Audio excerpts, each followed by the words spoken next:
They didn't just insult me, they erased me. My daughter-in-law screamed that I was worthless, while my own son filmed the moment like it was comedy. At 68 years old, I was left scrubbing my own floor through tears, humiliated in the house I built with my life's work. But that night didn't break me. It gave me clarity, absolute certainty. What they thought was my lowest point became the moment I quietly decided to change everything. My name is Arthur Vance, and what happened next would alter all our lives forever. I truly appreciate you staying with this story. Take a moment to comment where you're listening from, and let me know what would you have done if your own family crossed that line. Your answer might change how you see the rest of this story. I spent 42 years working as a civil engineer. I built bridges. I designed sewer systems for entire municipalities. I supervised housing projects in 3 different states. I did not get rich, but I earned enough to live with dignity and give my family everything they needed. My wife Rose was the love of my life for 45 years, until cancer took her in 2019. Since then, I live alone in a 2,000 square foot house in the suburbs of Chicago, a property I bought in 1995 when my only son Michael was born. Michael Vance is 42 years old. I raised him with principles. I paid for his college degree in business administration. I financed his master's in Boston, which cost $30,000. And when he married Linda in 2019, just 3 months after Rose passed away, I gave him a condo valued at $300,000 as a wedding gift. I wanted him to start his marriage without debt, without financial pressure. I thought it was the best thing I could do as a father. Linda was 33 when she married Michael. She is a digital influencer, or at least that is what her Instagram bio says, where she has now 58,000 followers.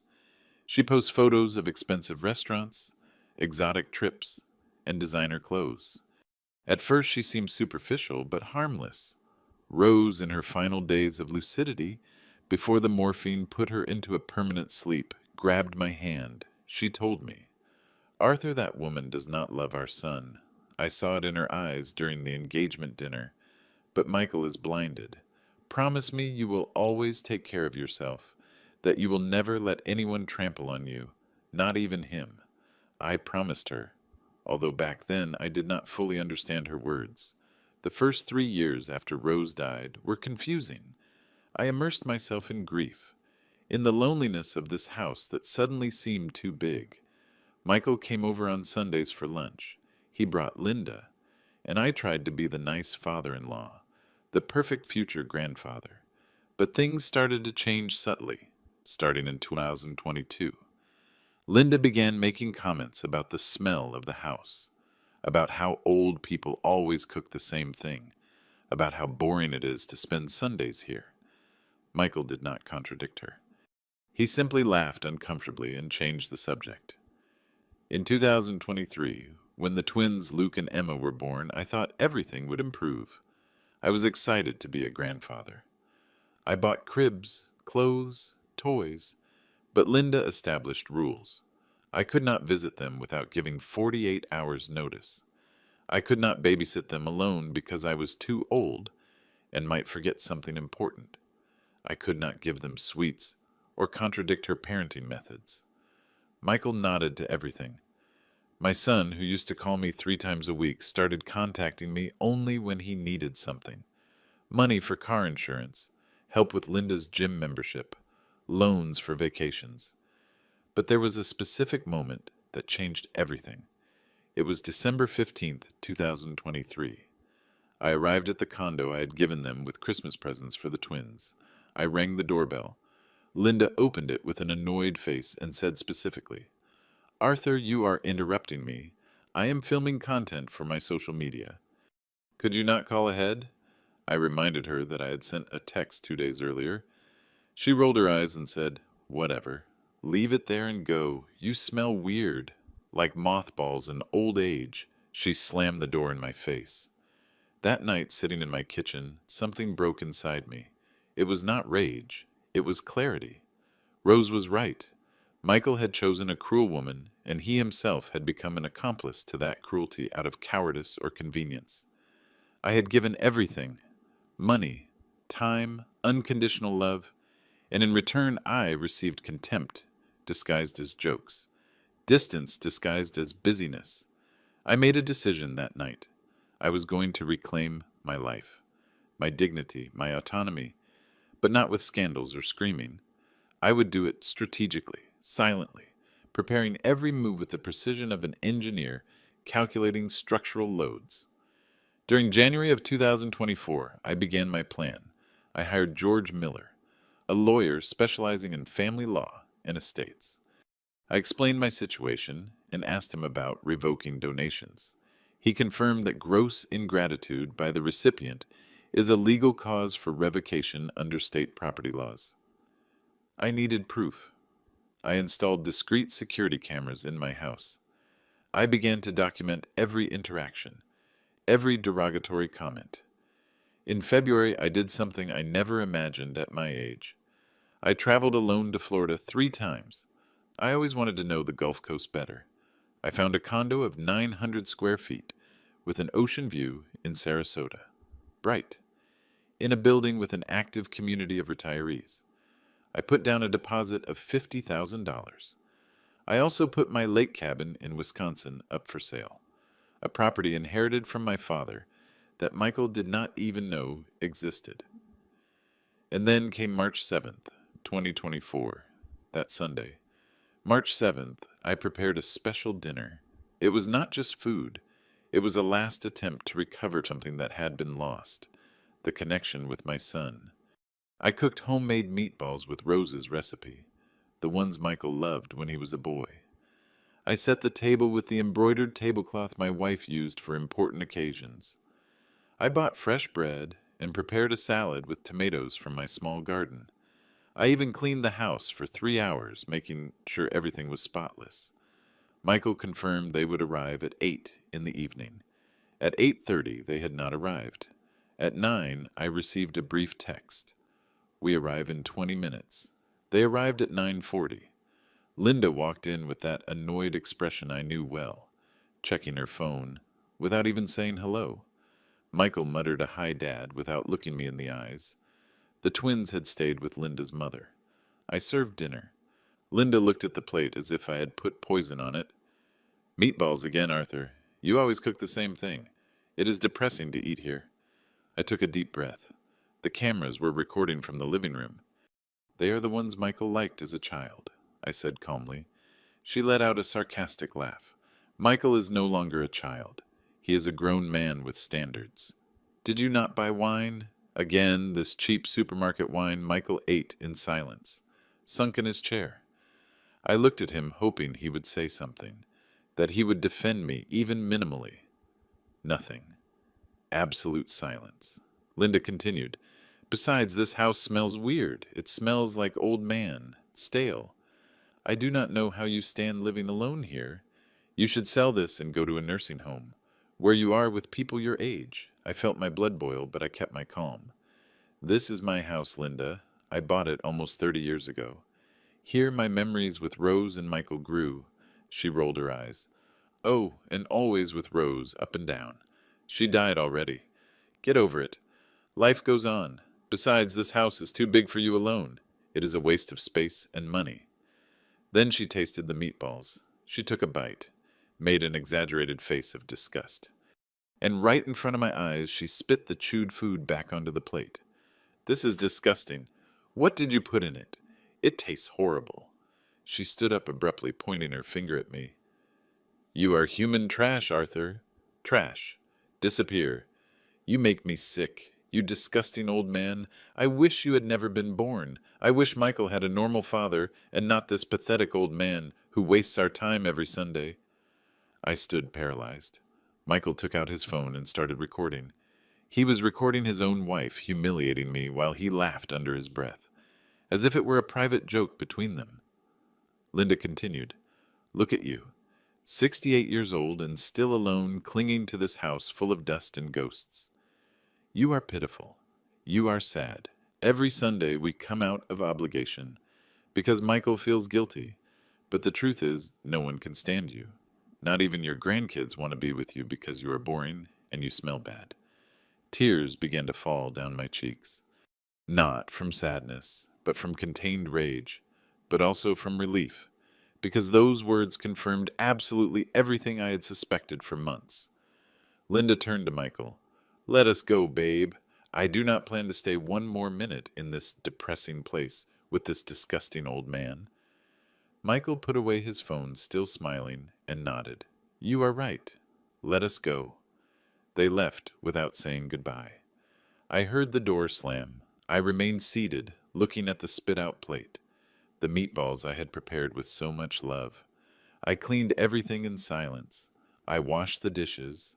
I put away the leftovers that no one had touched. But while I cleaned, a strange smile appeared on my face. That humiliation had not destroyed me. It had liberated me completely from any doubt, from any feeling of guilt for what I was about to do.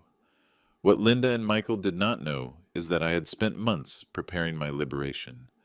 While they saw me as a useless and lonely old man, I was silently building a new life. In January 2024, after that Christmas humiliation where Linda slammed the door in my face, I hired George Miller. I explained my situation with total honesty. I showed him texts, recordings of phone conversations where Michael asked me for money with increasingly demanding tones, documents of bank transfers totaling thousands of dollars in loans they never paid back. George explained the concept of revocation of gift due to gross ingratitude.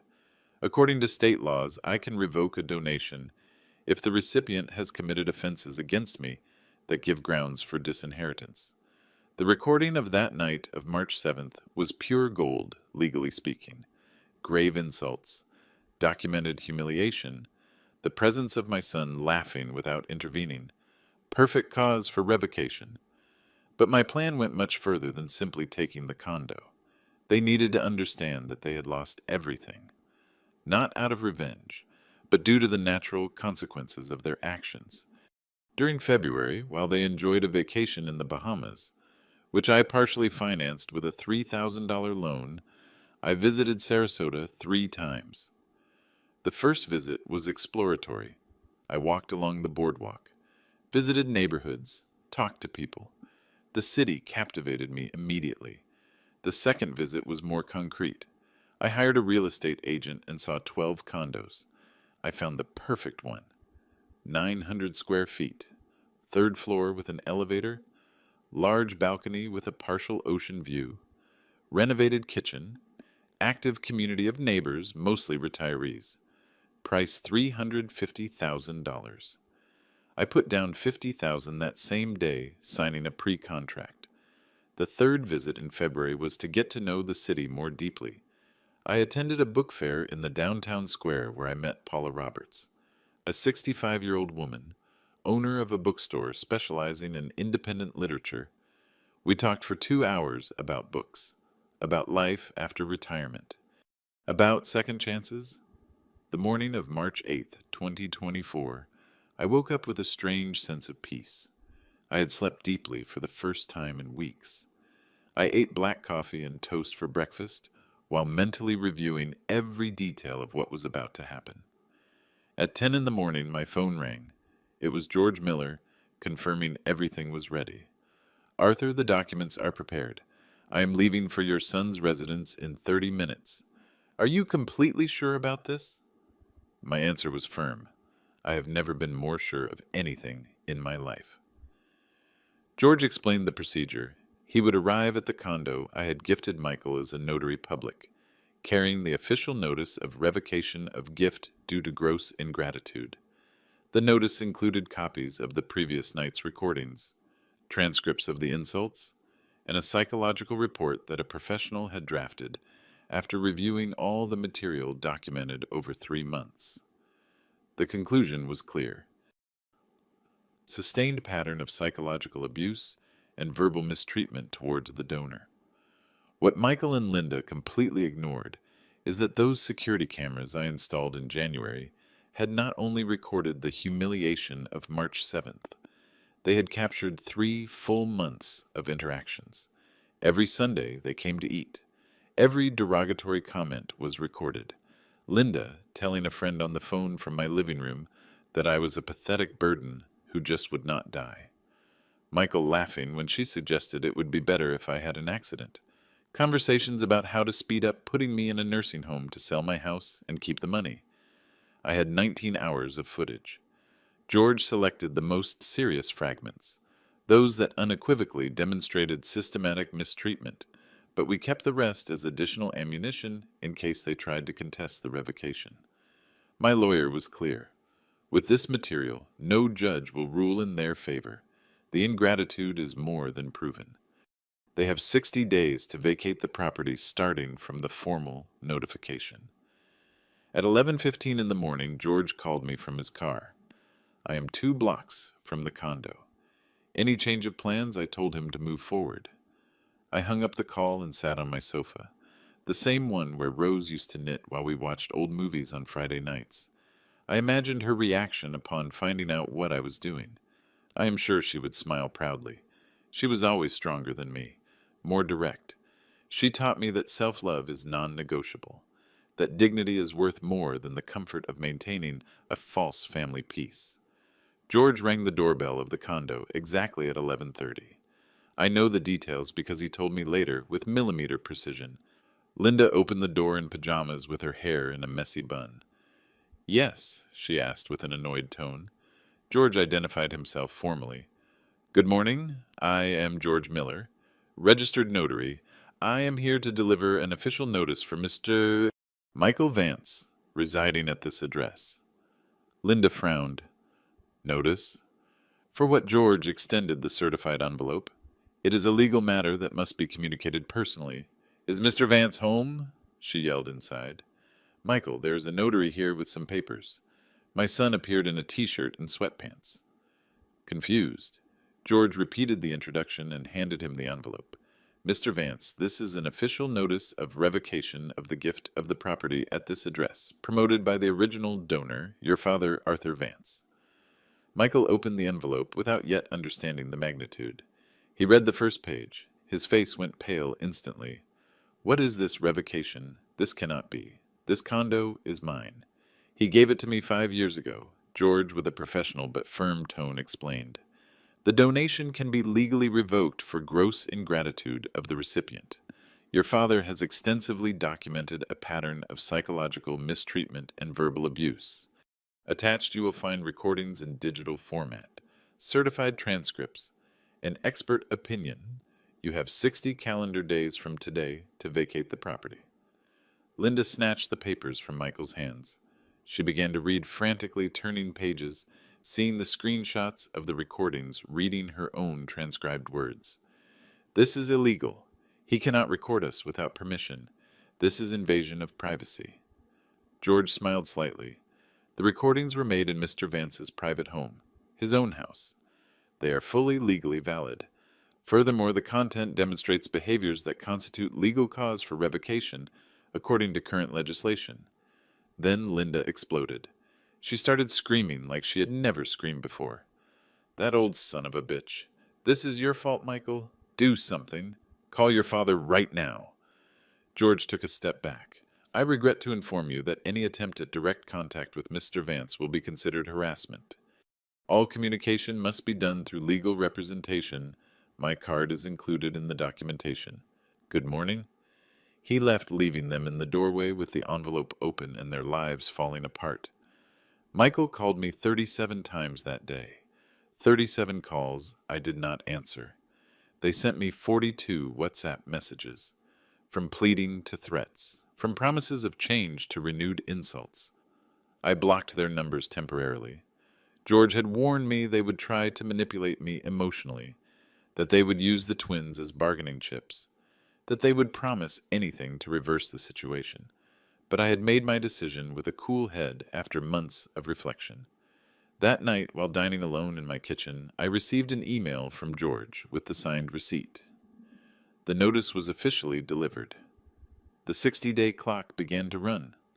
I looked out the window toward the back garden where Rose planted geraniums every spring. The $300,000 condo I gave them would legally be mine again. But more important than the money was the message. I was no longer the submissive old man who accepted humiliation in exchange for crumbs of family attention. The days following March 8th were strangely quiet. I kept the phones blocked and dedicated my hours to remembering conversations I had tried to forget for years. There are moments in life where the words of those we love take on a completely new meaning with time. That happened to me with Rose during those days of self-imposed silence. My wife passed away on October 23rd, 2019, a rainy Wednesday I will never forget. The last 3 months of her life were spent between the hospital and our bedroom converted into a home hospice unit. Pancreatic cancer consumed her quickly, too quickly to process what was happening. But Rose, even in her worst days, kept that brutal lucidity that always characterized her. I remember a specific conversation on September 16th, 2019, exactly 1 month before she went into an irreversible coma. It was late, past 11 at night. I was sitting by her bed, holding her hand, listening to her labored breathing. She opened her eyes and looked at me with that intensity she used to reserve for important moments. "Arthur, I need you to promise me something." I told her anything. "When I am gone, you are going to live for yourself. Not just for Michael. Not just to maintain memories. For yourself. Recover your dreams." I asked her what she meant. Rose smiled weakly.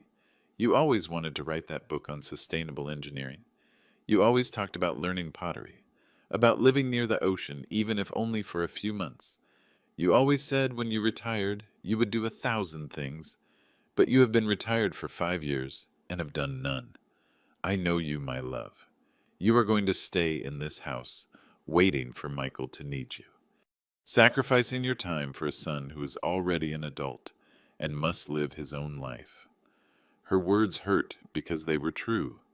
I always postponed my personal desires, first to build family stability, then for Rose's illness, then for grief. But she continued, each word costing her physical effort. "Michael is going to marry that woman, and you are not going to say anything because you are too nice. But listen to me well. Linda does not love us. She does not love this family. She only wants what she can get. I saw it in her eyes during that engagement dinner in July. While you and I toasted excitedly, she was calculating how much this estate was worth, how much Michael could inherit. I tried to defend her, saying she was being unfair, but Rose interrupted me firmly. "I am not unfair. I am realistic. And I know you. You are going to give them everything because you think that way you will keep your son close. But hear me. Love is not bought with money, nor with eternal sacrifices. Either they respect you for who you are, or they do not respect you. And when the day comes that they disrespect you gravely, I want you to remember this conversation. Promise me you will defend your dignity. Promise me you will not let yourself be trampled. Promise me you will live, Arthur, that you will really live." I promised her, crying, although back then I thought she was exaggerating due to the effects of the medication. Rose passed away 5 weeks later without regaining consciousness.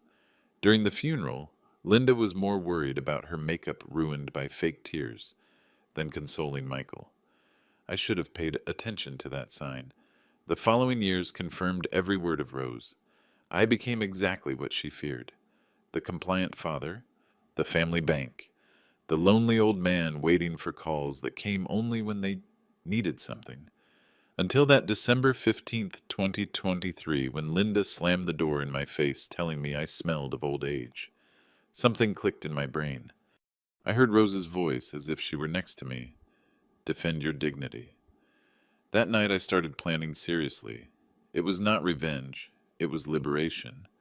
During January 2024, I hired George, installed cameras, started documenting, but I also did something more important. I started recovering my postponed dreams. I bought a new notebook and wrote on the first page, "Life Projects, Arthur Vance, 68 years old." Underneath, I listed everything I had abandoned: writing about sustainable engineering, learning pottery, living near the coast, meeting new people, creating something meaningful beyond the family realm. In February, I made my first exploratory trip to Sarasota. The city dazzled me from the first moment. I walked along the boardwalk. I felt the sea breeze. I observed retirees exercising, groups of seniors playing cards on terraces. There was life beyond Chicago, beyond waiting for calls from an ungrateful son. On February 18th, I attended a book fair in the downtown square. There were booths from small publishers, local authors presenting works, literary workshops. In one of those booths, I met Paula Roberts, owner of a bookstore called Southern Words, a 65-year-old woman, also a widow, with that contagious energy of someone who has found purpose after loss. We talked for 2 hours about literature, about how she transformed her pain into a prosperous cultural business, about second chances. Paula told me about her reading group that met every Thursday, about creative writing workshops, about how Sarasota had an incredible community of active retirees who defied the stereotype of the passive elder. She gave me her card. If you ever decide to live here, look me up. We always need more voices in our gatherings. I kept that card like a treasure. On March 10th, 2024, 2 days after the legal notice, I drafted a letter for Michael. I did not send it by email or WhatsApp. I wrote it by hand on stationery. I put it in an envelope and gave it to George to send by certified mail. I needed him to understand that this was not a temporary tantrum or a negotiation strategy. The letter I sent to Michael on March 10th said exactly this. Son, this decision is not negotiable. For 3 years, I tolerated disrespect because I convinced myself that keeping the family together was worth any personal sacrifice. I was wrong. Your mother taught me that respect is not begged for. It is demanded. The recordings demonstrate a systematic pattern of mistreatment that I cannot and must not continue tolerating. The condo will return to my ownership. There will be no meetings. There will be no negotiations.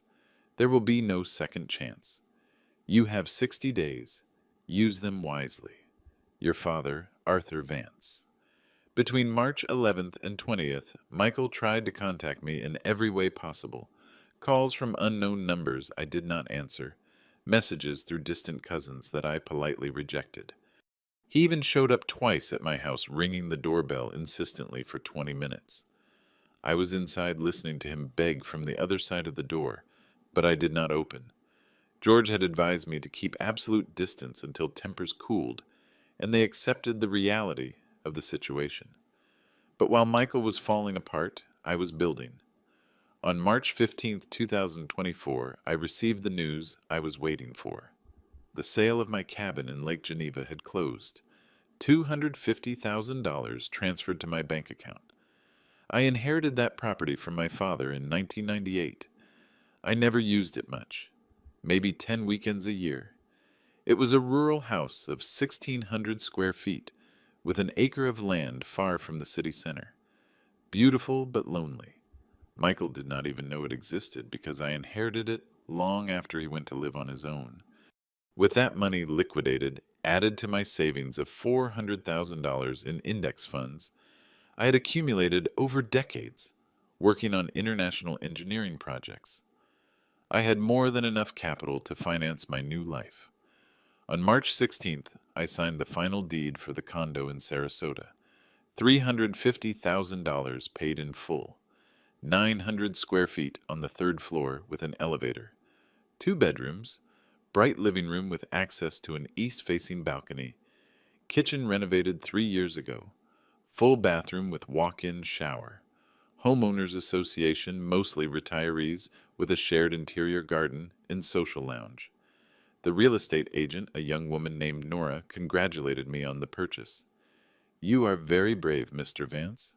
Not many men your age dare to change cities and start from zero. I smiled at her. Miss, I am 68, not 88. I still have many experiences left to live. She handed me the keys on March 18th. I held them in my hand, feeling their physical and symbolic weight. They were the keys to my freedom. That same week, I signed up for a pottery workshop in the Arts District. Classes every Tuesday and Thursday from 4 to 6 in the afternoon. The course cost $300 per quarter and included materials. The teacher, Amanda Davis, was 62 and had 30 years of teaching experience. When I explained I had never touched clay in my life, she told me something that marked me. Arthur pottery has no age. I have 75-year-old students creating wonderful pieces. The clay does not judge your age, it only responds to your hands. I also contacted 3 small publishers specializing in technical essays. During the last 8 months, I had been writing a book provisionally titled Building Sustainable Futures, Civil Engineering and Environmental Responsibility. I had 230 pages completed. Fruit of sleepless nights where instead of lamenting loneliness, I channeled my knowledge from 42 years in the profession. 2 publishers replied requesting the full manuscript. One of them, Sunshine Press, showed genuine interest.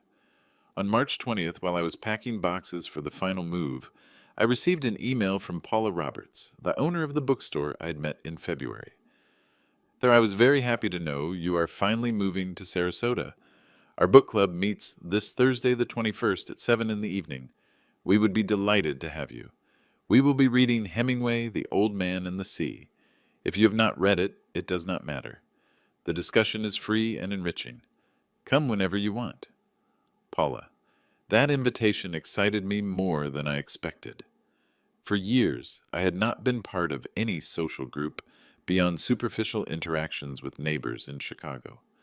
The loneliness after Rose's death had been devastating, but I had settled into it like an old, worn-out armchair. Now I had the opportunity to get out of that toxic comfort.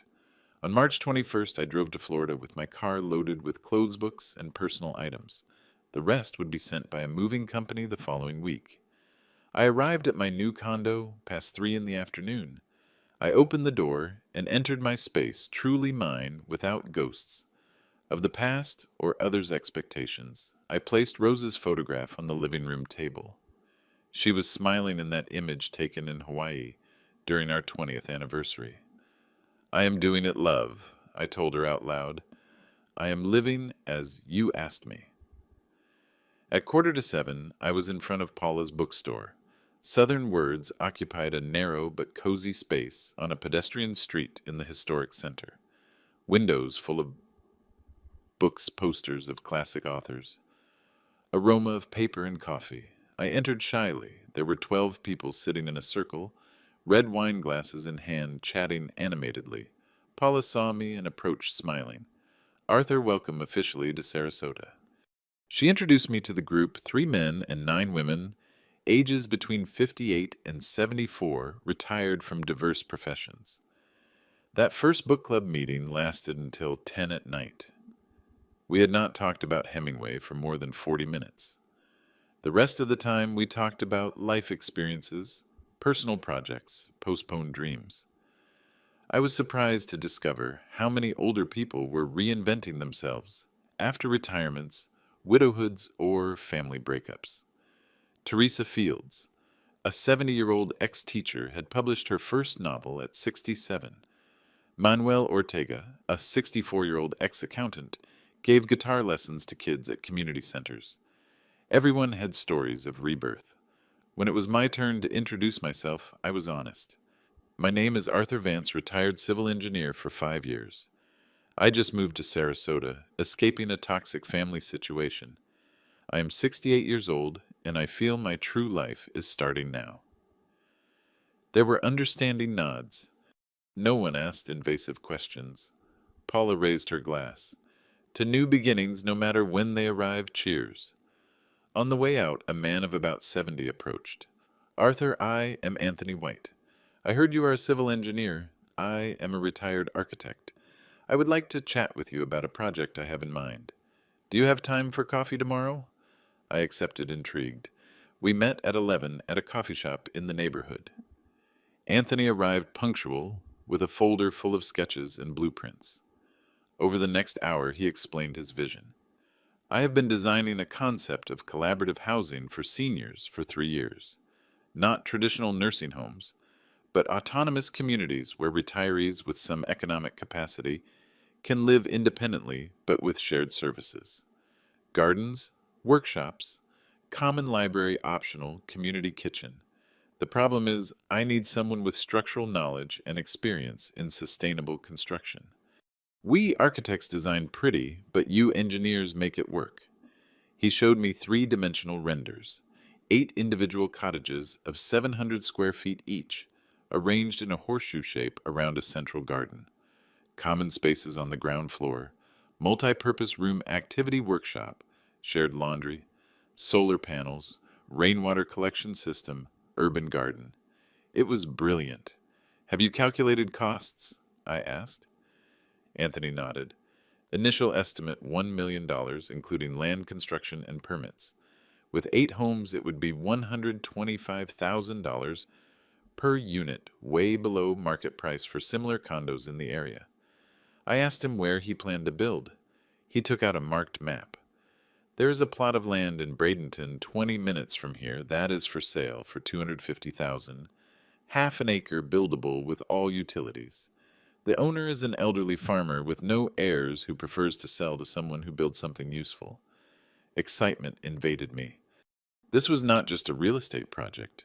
It was a real solution to a social problem I myself had experienced, the loneliness and marginalization of the elderly. Do you have investors? I asked. Anthony shook his head. I have presented the idea to banks, funds, construction companies. They all say it is too risky, that the senior market prefers traditional nursing homes, but I know there is demand. People like us who want autonomy with community, not institutional confinement. I looked at him fixedly. I can invest $150,000. I have liquid capital and technical experience. If you get the rest of the financing, I am in. Anthony shook my hand firmly. Arthur, I think you just changed everything. With your investment, I can secure a bank loan for the rest. Give me 2 weeks to reorganize numbers and present a solid viability plan. We left that coffee shop as partners of a project neither had imagined days ago. I was 68 years old, and I was investing in my first business venture. Rose would have been proud. On March 25th, I received an unexpected call from George Miller. Arthur, I have news. Michael and Linda have hired a lawyer. They filed an opposition appeal to the revocation, alleging that the recordings violate their privacy. We expected this. I have the legal rebuttal ready. The recordings were made in your private home where they were guests. Legally impeccable. But I want to warn you. They are going to intensify emotional pressure. Prepare yourself for blackmail attempts using the twins. He was right. That same afternoon, I received a text from an unknown number. It was a photo of Luke and Emma, my 2-year-old grandkids, holding a drawing that said, "We love you, Grandpa." The attached message said, "Your grandkids miss you. Do not make them pay for our mistakes. Mommy, Linda." I felt a stab in my chest, but I took a deep breath. I opened my drawer and took out 2 envelopes I had prepared weeks ago. During February, when I was planning all this, I wrote individual letters for Luke and Emma. Letters they would not read until they were old enough, probably at 15 or 16. In them, I explained honestly what happened, without demonizing their parents, but without hiding the truth. I had also created trust funds of $100,000 for each one. Money they would receive directly upon turning 18 for college tuition or personal projects. George had instructions to give them the letters and bank documents when they were of legal age. I replied to the message. I love my grandkids unconditionally. That is why I have secured their educational future without you being able to touch it. They will receive $200,000 combined at 18. Meanwhile, I maintain my decision. I will not negotiate using children as bargaining chips. I blocked the number immediately. On April 1st, 2024, exactly 24 days, after the legal notice, Linda appeared at my old house in Chicago with the twins. I did not know until 3 hours later when my neighbor, Mrs. Margaret River, called me worried. Arthur, your daughter-in-law, was here with the kids ringing the doorbell for half an hour. She was screaming that you are a monster, that you are destroying your family. The little ones were crying. Finally, I told them you had moved without leaving an address. She left furious. I thanked Margaret and hung up. Linda had miscalculated her strategy. She thought seeing me surrounded by my begging grandkids would break me emotionally, that I would give in to the image of those two confused kids asking for Grandpa.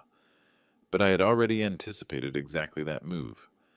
That is why I moved without warning. That is why I left strict instructions with George on how to handle any attempt at effective manipulation. That same night, I drafted an email to George detailing the incident. He replied immediately, "Arthur, this reinforces our position. Using minors for emotional pressure can be considered inappropriate conduct in legal proceedings. Document everything."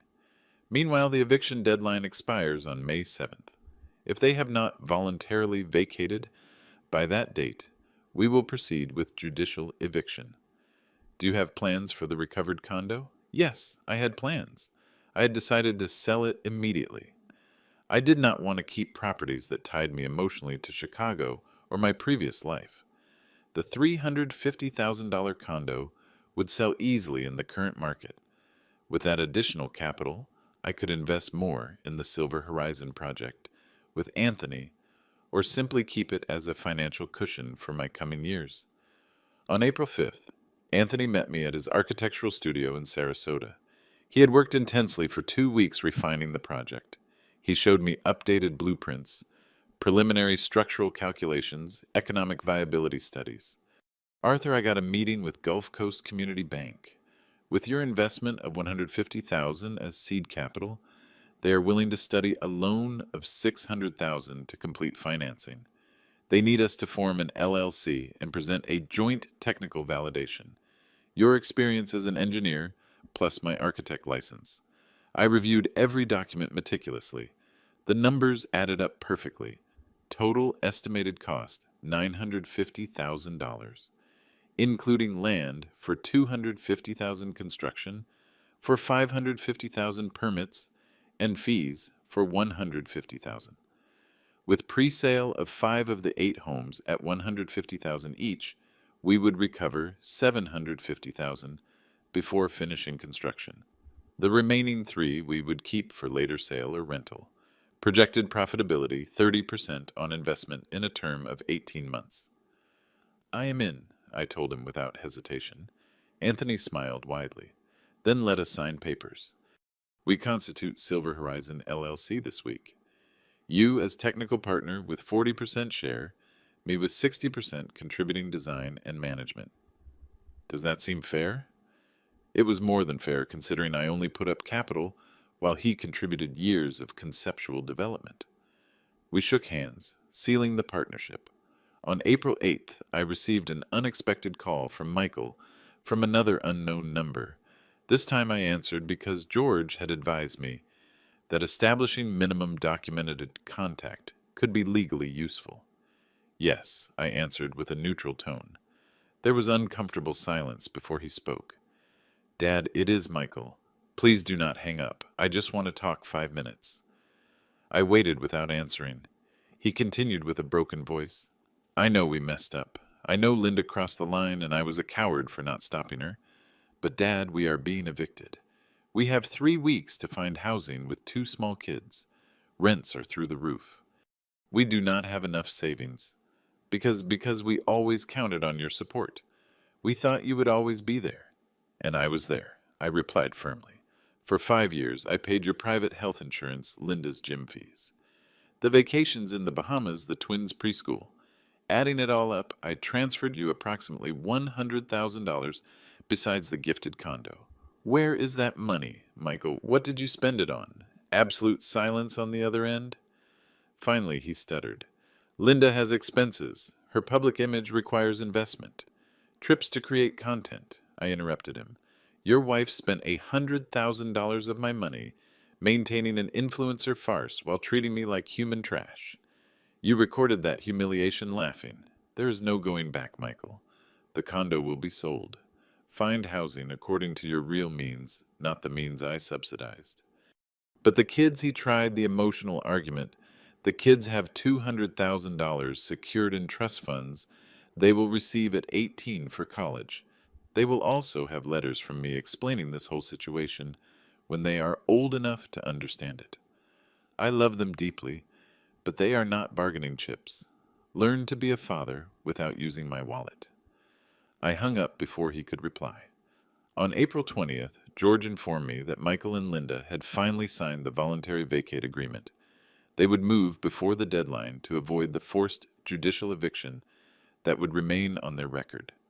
They had rented a 600 square foot apartment in a peripheral neighborhood of Chicago for $1,000 a month. Economic reality had hit them brutally.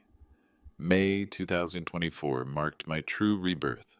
While Michael and Linda packed their belongings in cardboard boxes, facing the reality of their new, reduced life, I was building something completely different in Florida.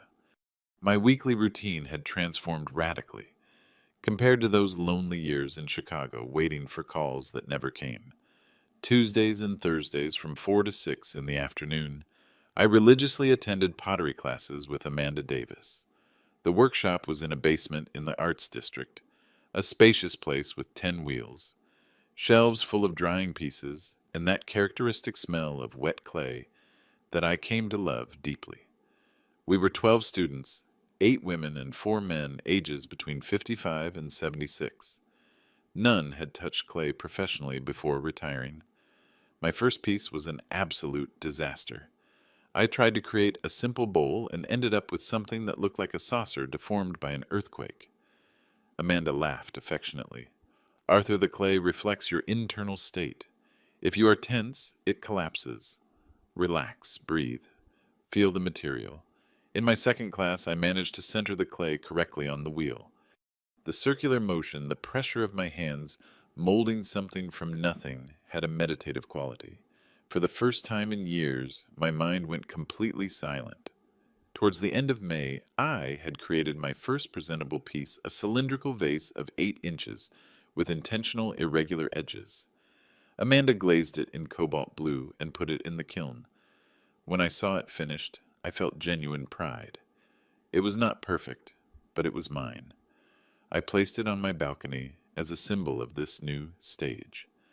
Thursday nights after pottery, I went to the book club at Southern Words. We had finished Hemingway and started with Steinbeck East of Eden. Literary discussions inevitably drifted into conversations about our lives. Teresa Fields, the ex-teacher who published her novel at 67, asked me one night, "Arthur, you mentioned you are writing a technical book. Have you thought about showing it to editors?" I told her about my sustainable engineering manuscript and my contact with Sunshine Press. Paula, who was listening from behind the counter, intervened. "I know the editorial director, Sebastian Moore. Let me make a call." 3 days later, I had a meeting scheduled for June 15th. Paula had pulled strings using her credibility in the Florida literary world. On Saturday mornings, I had joined a coastal walking group organized by my building's community. We left at 8:30. We walked 7 miles along the boardwalk to the marina. We were 18 regular retirees talking about everything except diseases and ailments. We talked about politics, culture, pending trips, personal projects. I felt part of something alive. During one of those walks, I met Gordon Martin, ex-economics professor of 64, divorced, twice estranged father of 3 adult children. His story resonated painfully with mine.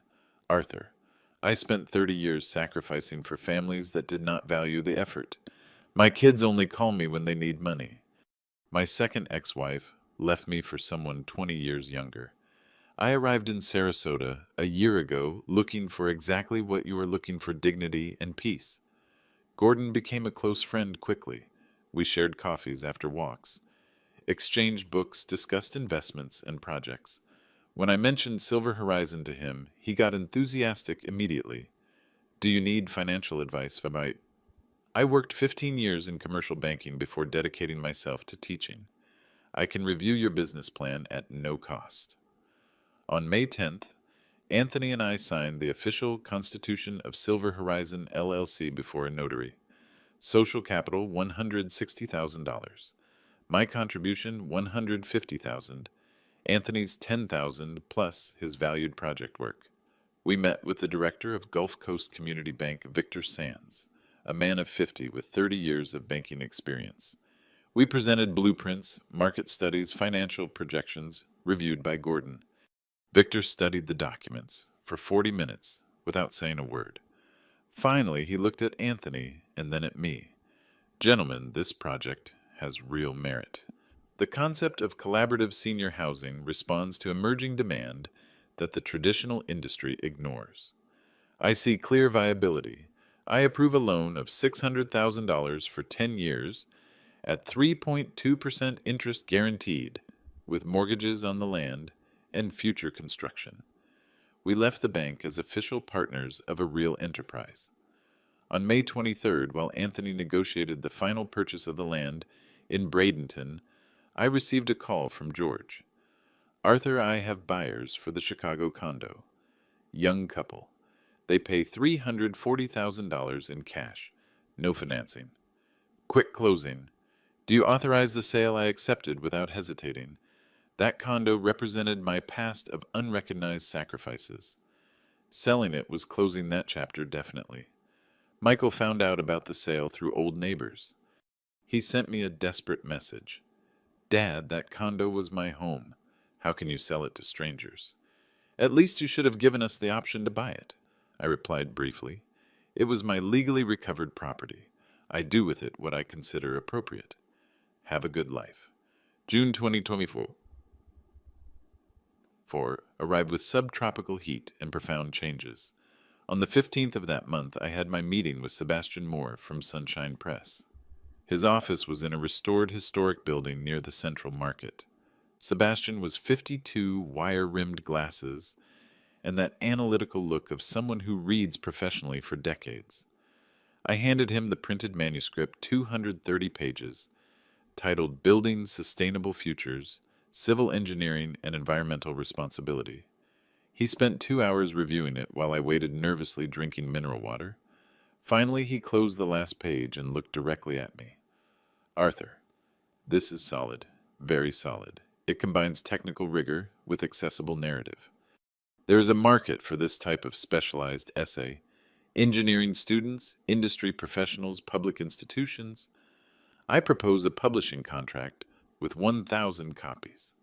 In the first run, national distribution launch in March 2025.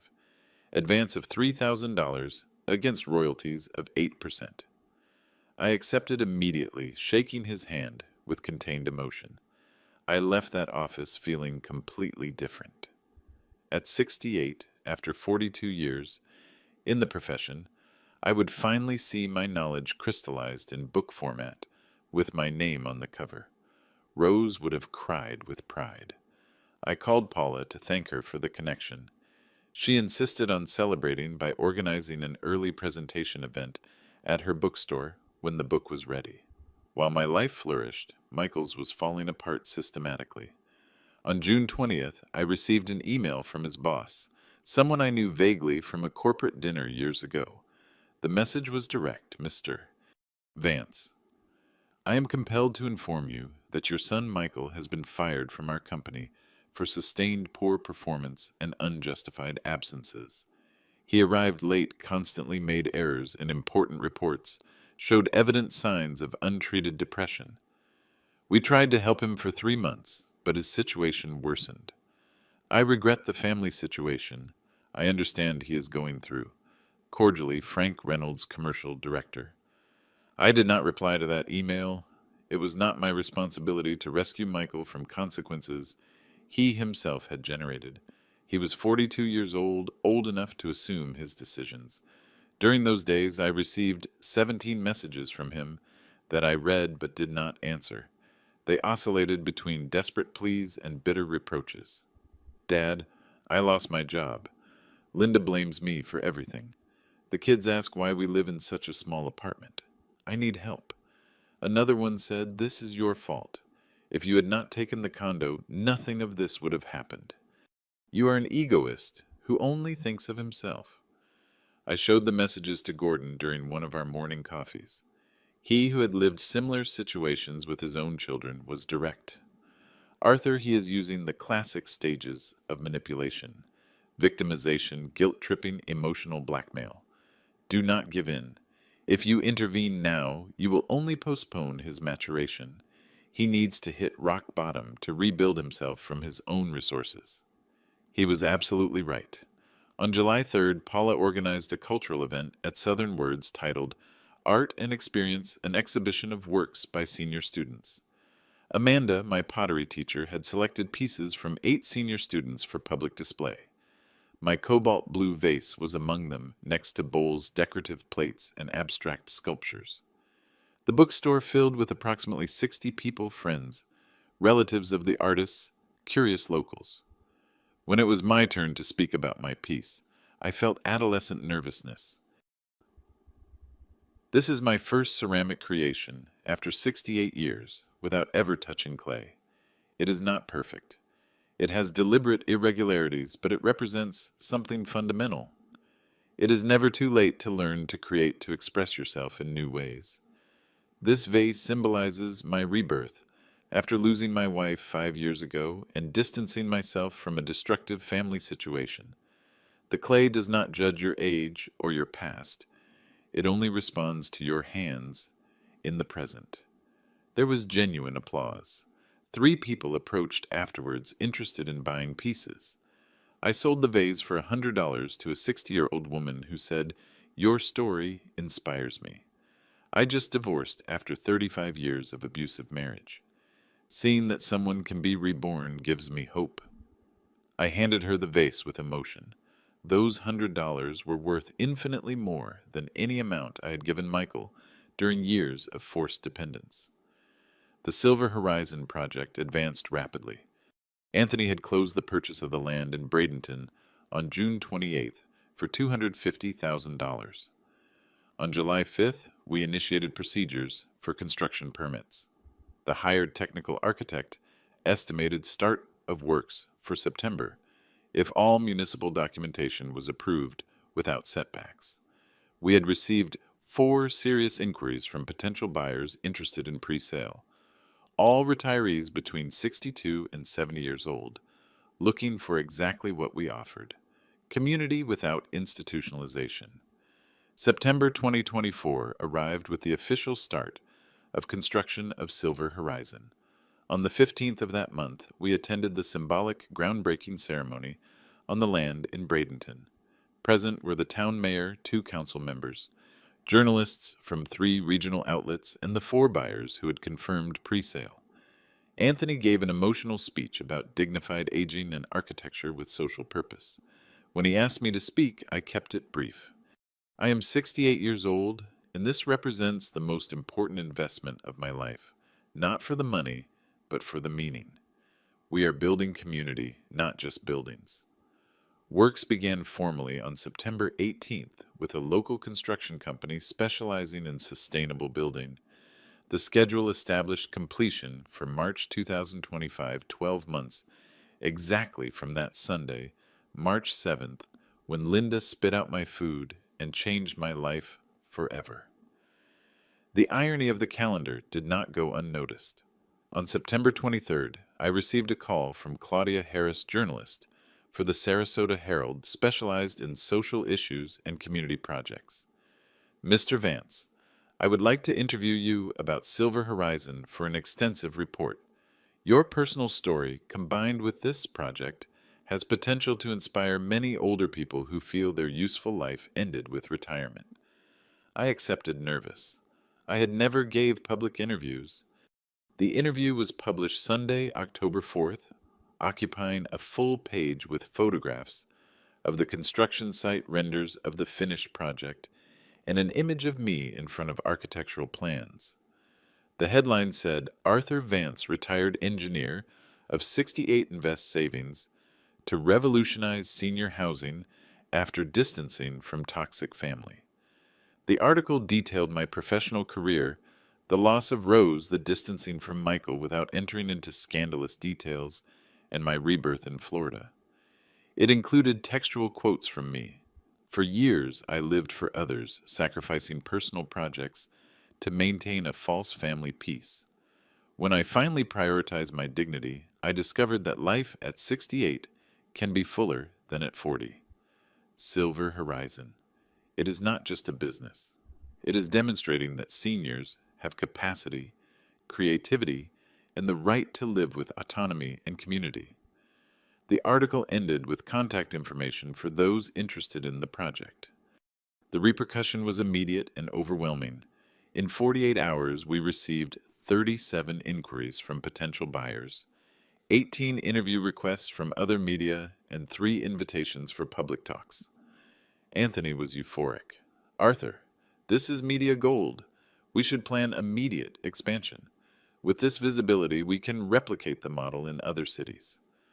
I maintained caution. Let us finish the first one perfectly before dreaming of empires. On October 11th, the University of South Florida contacted me formally. The Department of Architecture and the Aging Studies program invited me to give a lecture on November 20th titled Social Engineering, Designing Spaces for Active Aging, honorarium of $1,500 plus expenses. I accepted trembling. I had never spoken before formal academic audiences. Paula offered to help me prepare the presentation.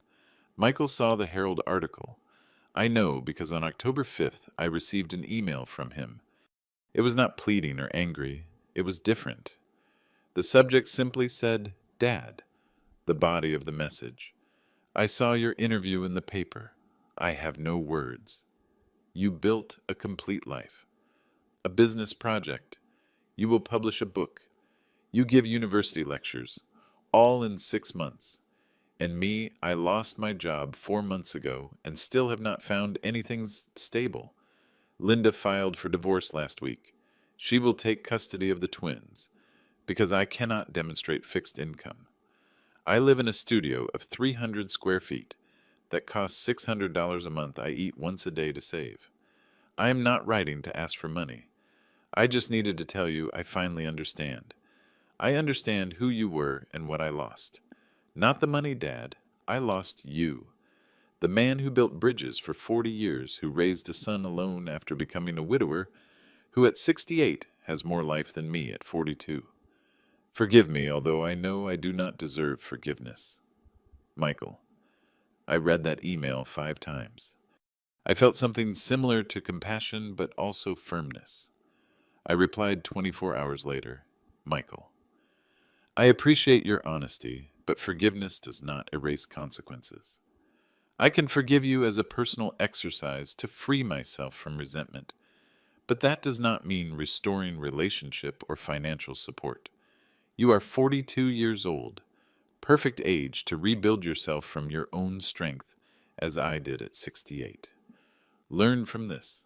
Teach your children when you can see them that respect is the basis of any bond. I sincerely wish you find your path. Arthur. There were no more replies. Gordon, when I told him, nodded approvingly. Forgiving without rescuing. That is genuine emotional maturity. You gave him dignity by acknowledging his letter, but also consequences by maintaining limits. Perfect balance. The Silver Horizon project reached 50% construction at the end of October. The 8 homes showed complete structures, roofs installed, windows placed. Anthony and I visited the site every Friday, documenting progress. We had sold 6 of the 8 units in pre-sale, recovering $800,000. The bank was satisfied with the repayment rate. My lecture on November 20th at the university attracted 140 attendees. Architecture students, professors, real estate professionals, geriatric residence managers. I spoke for 90 minutes on inclusive design sustainability applied to senior housing and the importance of understanding aging as a stage of potential fullness, not inevitable decline. December 2024 arrived with mild Florida winter, but my life radiated warmth that had nothing to do with external temperatures. On December 12th, I turned 69. Paula organized a surprise celebration at Southern Words with 35 guests, friends from the book club, pottery, classmates, neighbors from my building, Anthony and the Silver Horizon team, Gordon Amanda, even Sebastian Moore from Sunshine Press. When I entered the bookstore at 7 in the evening, expecting the usual Thursday meeting, everyone shouted surprise in unison. There were garlands hung a table full of appetizers, red wine, and a chocolate cake with 69 candles lit. I was moved to tears. In all my previous years, birthdays were celebrated with obligatory calls from Michael apologizing for not being able to visit due to Linda's work commitments. This was different. I was surrounded by people who chose to be with me, not out of family obligation, but out of genuine affection. Paula asked for silence and raised her glass. Arthur, barely 10 months ago, you arrived in Sarasota, escaping a painful situation. In this time, you have become an essential part of our community. You wrote a book that will be published in March. You created an innovative business project that is already changing lives. You learned pottery, you gave university lectures, but above all, you taught us that age does not determine your capacity to reinvent yourself. To you, to your 69 young years, to many more anniversaries together, cheers. Teresa, the ex-teacher who published her novel at 67, handed me a wrapped gift. It was a first edition of The Old Man and the Sea, the book we discussed in my first club meeting. The handwritten dedication said for Arthur, who, like Santiago, found his victory in endurance and dignity. With admiration. Teresa, I could hardly speak to give thanks. Anthony announced news about Silver Horizon. Friends, the project will be completely finished in February 2025. The 8 homes are sold. We have received requests to replicate the model in Fort Myers and Naples. Arthur and I are evaluating expanding, forming a network of collaborative senior communities all along the coast. None of this would exist without the vision and courage of this man. More applause, more hugs. That night, back in my condo, I sat on the balcony with a glass of wine looking at the city lights. I took out my phone and reviewed the stored photos. There was one of Rose taken in 2014 during a vacation in Hawaii. She smiled with that special shine she had when she was genuinely happy. I spoke to her in a low voice. I did it, love. I kept the promise I made you. I am truly living, not just existing. I wish you could see all this. On December 16th, 4 days after my birthday, I received a certified envelope from Chicago. It was a handwritten letter from Michael. No digital sender, just paper and blue ink. I opened it with trembling hands. Dad, I write this by hand because I need you to know that every word carries real effort, not just mechanically pressed keys. 9 months have passed since that horrible night of March 7th. 9 months where I lost everything. The condo you gifted us. My job, my marriage, the daily custody of my kids. I live in a tiny studio, working as a food delivery driver, earning $1,200 a month. I see Luke and Emma 2 weekends a month, under supervision of Linda's mother, because the judge determined my housing situation is not suitable for minors. Every day I get up at 5 in the morning, ride an electric bike, and deliver orders for 10 hours. I return exhausted, eat something quick, and fall asleep, thinking about everything I ruined. But 3 weeks ago, something happened. I saw your lecture at the university on YouTube. I saw you speaking with authority about sustainable architecture, about active aging, about second chances. The man on that stage did not resemble the quiet father who cleaned in silence while Linda humiliated him, and I recorded laughing. I finally understood who you are. A brilliant engineer who built infrastructure for 42 years, who raised a son alone after becoming a widower, who at 68 years old has more projects and energy than me at 42. And me, I treated you like trash. I used you as an ATM. I allowed my wife to literally spit on you while I documented your humiliation as entertainment.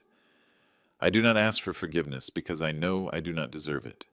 I do not ask for money because I finally understand the problem was never financial, but of respect. I just need to tell you this. You are my hero, belatedly recognized. I hope someday when Luke and Emma are old enough, you can tell them who their grandfather really was. Not the old man we despised, but the extraordinary man who chose his dignity when we all underestimated him. I love you, Dad. I always loved you. I just did not know how to show it until I lost everything. Michael. I folded the letter slowly. I felt genuine compassion, but also absolute clarity. I took out paper and pen, replying that same afternoon. Michael, I received your letter, and I deeply appreciate your honesty. You have traveled a painful but necessary path toward maturity. I forgive you sincerely, not because I forget what happened, but because carrying resentment only harms myself. However, forgiveness does not mean automatic restoration of relationship or financial support. You are 42 years old, exactly the age I was, when your mother fell gravely ill and I had to rebuild our financial stability from zero. You are capable of rising as I did. Regarding Luke and Emma when they turn 15, they will receive letters I wrote for them explaining this situation honestly. They will also receive access to $200,000 in trust funds at 18 for education. I love them deeply, even if we do not see each other. I sincerely wish you success in your personal reconstruction. Learn from this. Teach your children that respect is the most valuable currency of human relationships. And remember, it is never too late to change, but the consequences of our past actions accompany us as teachers, not as punishments. With affection, but also with firm limits, your father, Arthur. I sent the letter on December 17th. I did not expect a reply, nor did I need it. I had closed that cycle with balanced dignity and compassion. On December 21st, Anthony and I visited Silver Horizon for the last time in 2024. The 8 homes were 90% finished. The central gardens sported freshly planted tropical vegetation. The community lounge had furniture installed. The first residents would move in March, coinciding exactly with the publication of my book. The synchrony seemed poetically perfect to me. That night I reflected on the year past. 12 months ago, I was a lonely old man tolerating humiliations for crumbs of family contact. Today I was a partner in a prosperous business, published author, university, lecturer, amateur potter, active member of a vibrant community. I had not changed out of revenge, but out of self-love. Rose would be proud. My final message for whoever listens to this story: dignity has no expiration date. Starting over requires no one's permission, and sometimes the greatest show of love toward oneself is to say no more and build the life you deserve, no matter how old you are, nor how much the process hurts. I did it at 68. You can do it at any age. Life does not end when others discard you. It begins when you decide to value yourself. If you liked this story, hit like on the video, subscribe to the channel, and share your impressions in the comments. To listen to the next story, click on the box on the left. Thanks for watching. I installed discrete cameras and kept records of every word, every action. Not out of hatred, but out of the need for truth. I let time do its work. I let people reveal who they truly were. When everything finally came to light, I didn't feel victory. I felt peace. I chose to walk away, not to punish, but to protect what little dignity I had left.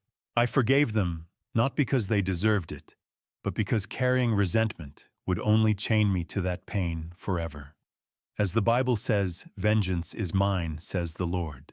I learned that justice does not always come from striking back, but from letting go and trusting that God sees what humans ignore. At 68, I understood something simple yet profound. Love without respect is not love.